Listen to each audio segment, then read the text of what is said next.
வணக்கம் உடன்பிறப்புகளே.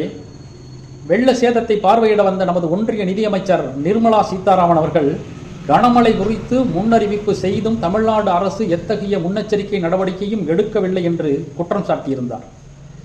உண்மையில் 12ஆம் தேதி அன்று செய்தியாளர்களை சந்தித்த வானிலை ஆய்வு மைய தலைவர் பாலச்சந்திரன் அவர்கள் 17, 18 ஆகிய தேதிகளில் தூத்துக்குடி, திருநெல்வேலி ஆகிய மாவட்டங்களில் அநேக இடங்களில் மிதமானது முதல் லேசான மழையும் ஒரு சில இடங்களில் மட்டும் கனமழை பெய்யும் என்று மொத்தமாக எல்லோ அலர்ட் மட்டும் கொடுத்திருந்தார்.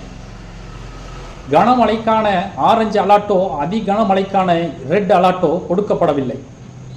மாறாக நடந்தது என்னவோ 17, 18 தேதிகளில் 70 முதல் 80 சென்டிமீட்டர் அளவிற்கு அநேக இடங்களில் மழை பெய்திருந்தது. காயல்பட்டினத்தில் மற்றும் 95 சென்டிமீட்டர் மழை பெய்திருந்தது.